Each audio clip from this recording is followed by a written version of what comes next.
I just came out to take a break from work. It's such a beautiful day. I've been on the computer all day.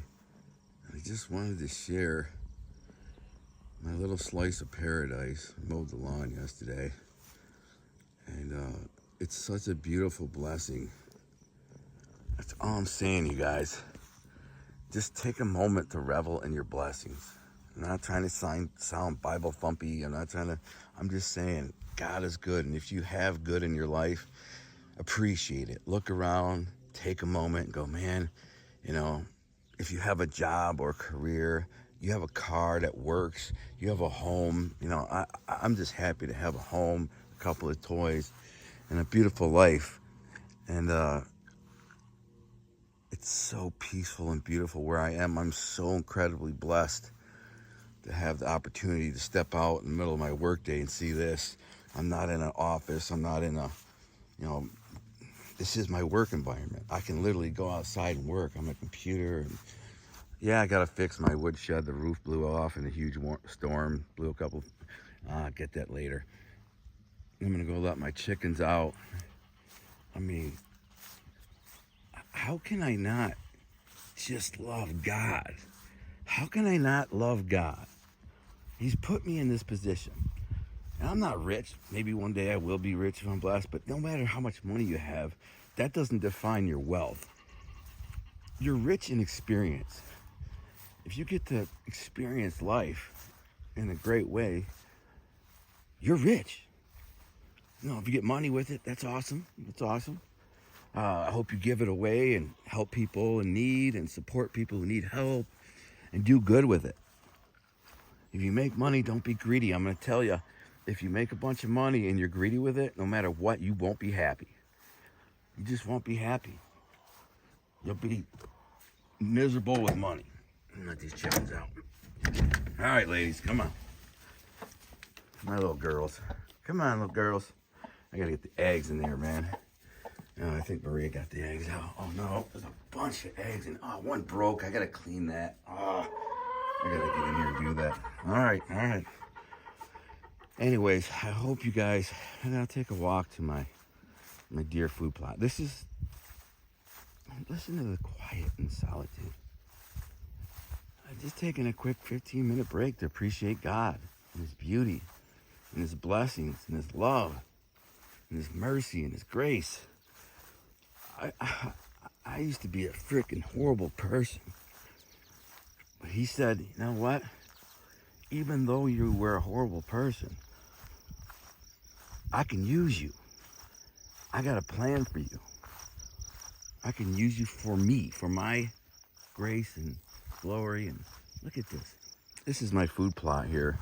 It's mostly clover in here, but there's a whole bunch of daisies. I don't know where these daisies came from. They just, in like the last couple years, they just popped up. Now, if you look down, it's all clover, which the deer love. So that's why it's here.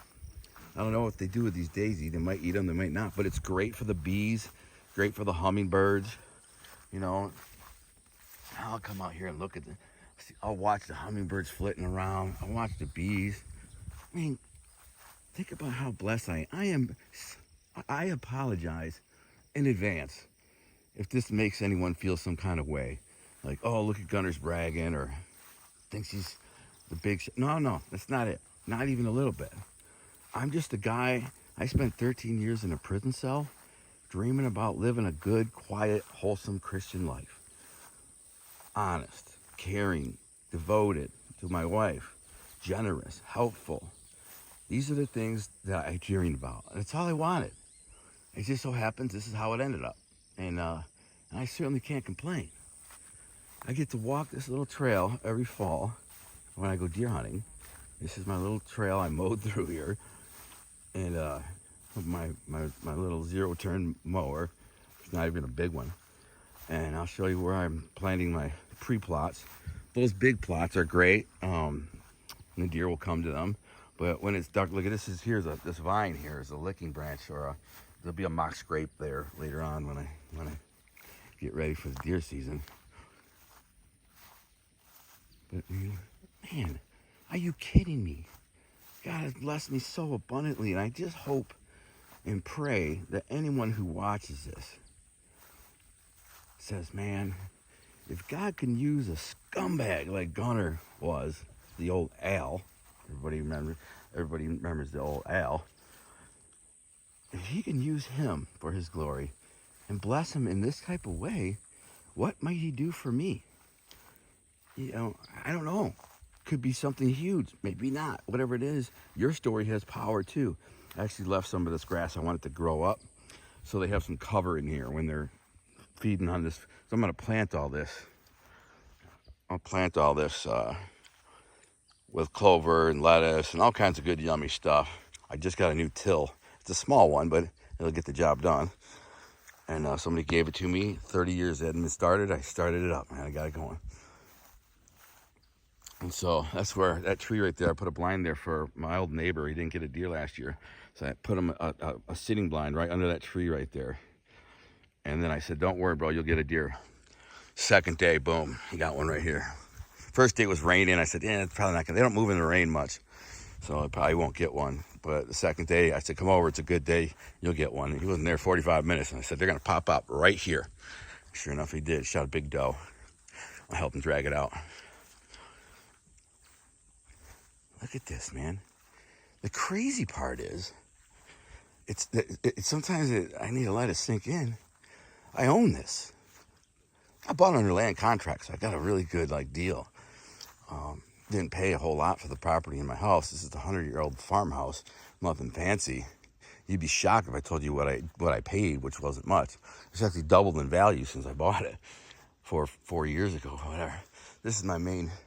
Here's my tree stand. Right there, and there's my 20-foot ladder that gets me up the first 20 feet. And then I got about another 10 feet to get up there.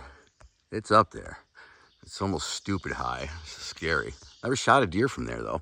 Could have shot hundreds of deer. This is my little pre-plot here that I mowed down, and then in a couple months, 8 weeks, I'll put weed killer and kill all these weeds. Then I'll plant it with the most succulent favorite deer food I can get. And so when the deer come out of the bedding, they bed back here. See, I even have a little watering hole. See the little watering hole? And they do use it. They do come up. So you got to have a stick in there, by the way, because if a mouse or something gets in there, he'll drown, and then it'll taint the water and nothing will drink out of it. So you got to have a stick so they can climb out of there. But I've seen many deer just walk right up and go right down and get a drink. But man, it's so pretty during the summertime, man. And days like this where it's super quiet. I almost feel like I'm interrupting, God's beauty. I'm sorry, I shouldn't be out here disrupting this beautiful tableau or scene. Tableau is a French word for picture. It's a word writers use. Here's another mock scrape right here. All the deer will walk up to this thing and rub their face on it, and then they'll scrape the ground away there and pee. Every deer. This is where they come from. Back in here, and I'm sure I'm spooking some deer out of here. They heard me coming 5 minutes ago, but they bed back here, which is not far from my stand. So for me to get into my stand, I really have to sneak in. But I have to cut my trails. I have to cut my trails in probably in another month and a half. Use a weed whipper and just come here and whip the trails, because the trails will what guide them. They always take the path of least resistance. So I got a trail right here that I'll cut through. Back there's a cedar swamp. There's another trail back here. I actually have a ground blind right there. And the first time I ever used that ground blind, I saw 25 deer. Right, all of them right in here. All of them within range. And next day I saw 30. But then they started getting hip to me, and they started smelling me and freaking out, and that was that. They all started going around over there. But anyways, talking about peace and quiet. And it was back to being grateful.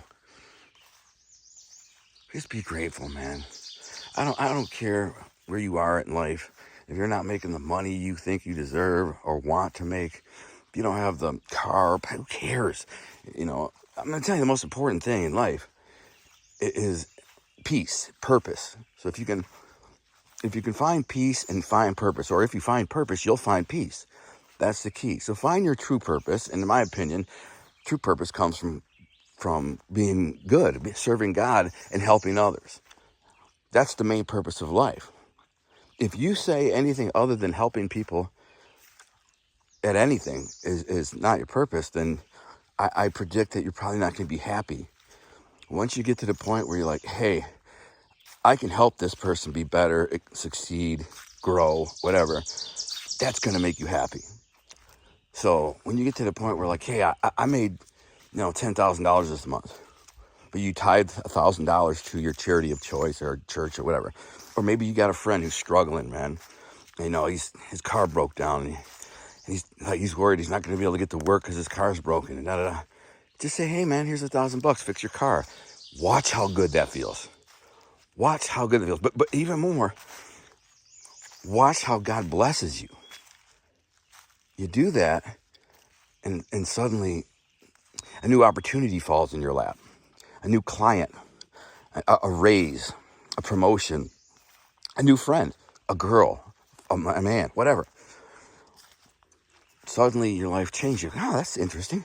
If you can correlate the two, you start to go, hey, man, I just gave my boy $1,000. He's a good dude. I helped him out with his car. All of a sudden, I got a $2,000 raise at work. Go figure. So next thing you know, you're like, well, my other friend is falling behind on his rent because he hurt his back and he hasn't been able to work. And, he's worried about losing his apartment or whatever. Give him $1,000, whatever it is. Pay his rent for a month or two. That dude will love you for life. You'll have a friend in that guy forever. That guy, and especially if you say, hey, listen, this is how you say it. God moved my heart to help you. God did it. I didn't, but when I heard you were struggling, I felt God telling me, you know what, this is the right thing to do. I have the money. I can help. So here you are. That dude's going to go, what? Like, dude, you are the bomb, bro. That guy will be your best friend for life. He will always have your back. He will always be honest and loyal. But you've also planted the seed in him about God. He's like, well, my boy said God gave him this? Huh, that's interesting.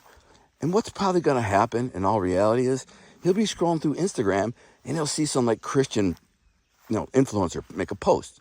And it'll be powerful and it'll make a lot of sense. And he'll be like, huh. And then something else will see, huh. And then somebody else will say, God, huh. And before you know it, that person's going, you know what? I'll take a closer look at this whole Jesus thing. Like, I always never really took it serious, and then they maybe read something.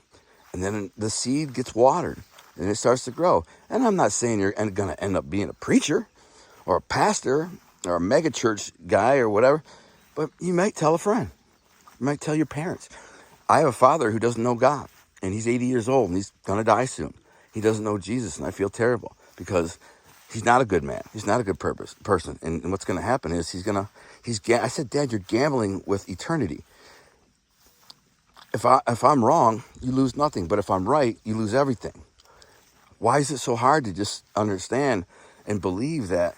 I mean, there are mountains and mountains of evidence. Books, libraries of books, of firsthand witnesses of Jesus, mountains of evidence that show he was a real person and he did what he did. Miracles, brought people back to life, cured the blind, thousands of miracles. Died, raised from the dead after 3 days after being predicted he'd be crucified. He was, and raised the church in 3 days. I mean, it's all there.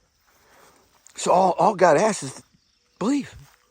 If you just believe, you're set for eternity. Eternity. How could, and the other thing God asks is that you be good, you be kind, be caring, be generous, support the prisoners and the sick, the elderly, the widows, kind to animals, all that. Is that so hard to accept? Why is that so hard to accept? I don't get it. I mean, the Ten Commandments are pretty clear. They're not bad things, you know what I'm saying? They're all great things.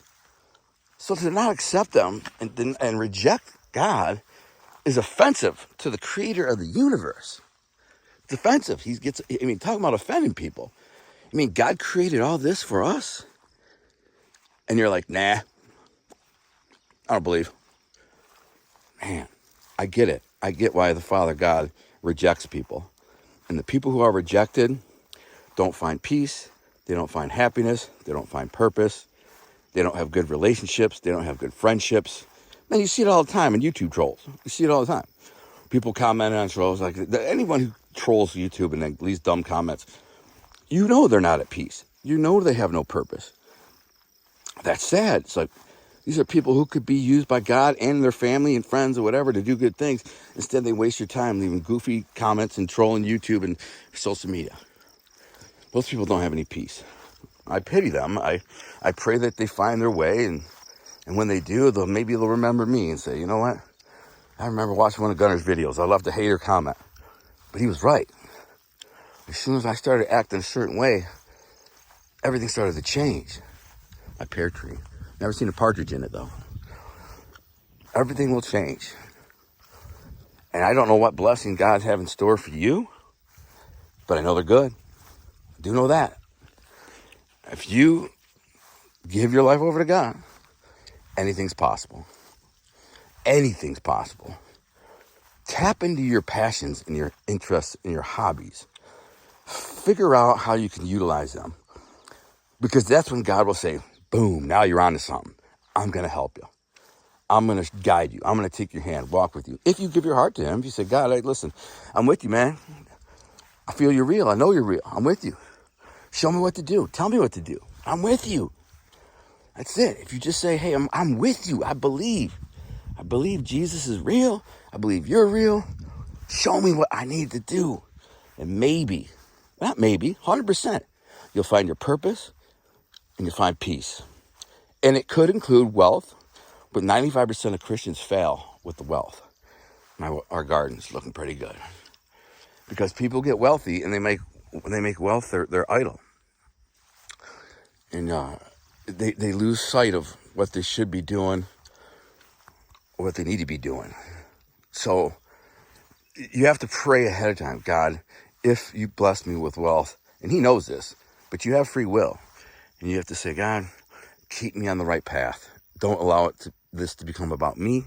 Don't allow me to say, look at me, I'm great, I'm rich, I have things, cars, toys. No. Just be present with God and say, listen, if you bless me with success, and that includes money, then let me use it for your good. Let me help people who need help. Show me the way and keep me humble. Keep me grounded. I work on that all the time. I'm not saying I struggle with it. I get YouTube comment trolls that are like, I just want to smash on them. You know what I'm saying? There are guys I was like, I would love to just smash in real life, but I can't. Can't do it no more. That's below me, and I'm not that guy no more. And it's easy to want to say, look at what I've done, or look at what I do. I do it. I'm guilty. I'm not perfect, but I got to work on that. And in the end, God knows my heart, so he knows. If I stay focused and just say, God, keep me focused on you and what's good and helping people and be a beacon of light for people who are struggling or lost or whatever. If I pray that in my heart and believe it, and just say, God, I'm in your hands, man. Do with me what you will. If you do that, you can't fail. Can't fail. Because you're putting your life in the hands of God, the creator of the universe. He don't fail no one. He never fails. So you have to have the faith. You have to say, God, here I am. I'm in your hands. Do with me what you will. And you might end up with a piece of paradise. I know I did. That's all I can say is I did. I don't know what your journey is or what your journey will be like. But I just know in my journey, I went from a prison cell to this. It's not a bad transition. I'm pretty happy about it. I'd say proud, but pride comes before the fall. So I'm just happy. I'm happy that I have this beautiful homestead. I got some chickens. There they are, some of them. I have a beautiful life, an amazing wife, a thriving career. Things are growing business-wise. I'm doing good and I am at peace. Yeah, some of my house looks like Sanford and Son. I mean, I'm not the most organized guy you'll ever find. I got a lot of stuff, but good. It's good to have stuff. It's never bad to have stuff, extra stuff, emergency stuff. Even got wood. I got some old barn wood. This thing here, a friend gave me this thing yesterday. Hadn't been started in over 30 years. Took it home, cleaned it up, put a new air filter in it, cleaned the plug, changed the oil, bada boom, starts up. Now I got a till, which is a big help because I got to till all that stuff back there. And otherwise I got to rent a tiller or buy one or borrow one. Now I can do it myself. A blessing. It's a blessing that a friend cared enough to give me that. Do you see what I'm saying? When you put yourself in a position where your heart is in the right place, good things happen. You can't go wrong. It never does. So just do it. I just do it. Change your heart, man. I'm just saying, it's not that hard to change. Surrender your life and just say, hey, God, I'm in your hands now. Do with me what you will. Because everything that I've done so far in life, on my own, when I took control of my own life, I failed or I didn't find purpose. I never had peace or happiness. All the relationships I had crumbled. People deceived me. People, stabbed me in the back. Yada, yada. I am ready to have a better life. So in the name of Jesus, I surrender. And I'm telling you, it's like magic. It's like magic. I'm not saying your life is going to be perfect instantly, but I promise you things will change. And quickly, too. Because if your heart really is in the right place, because if you ask God to put your heart in the right place, He will put it. What in the hell is that?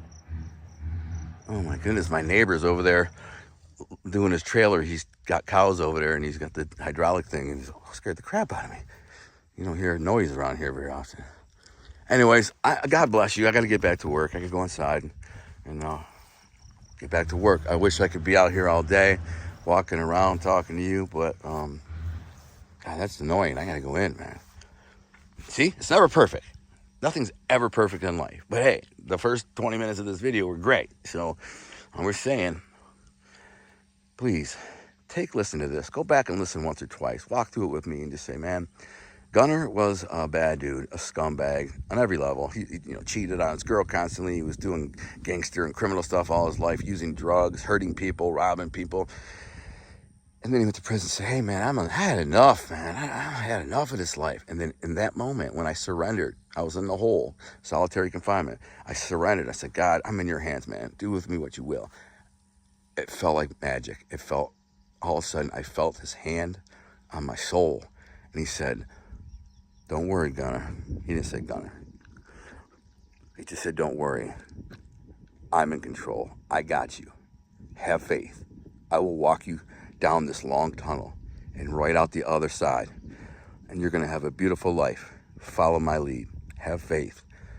And he said, I also gave you a special gift. And I knew it was writing. So I started writing, which led me to my wife, which led me to this beautiful life and where I am today.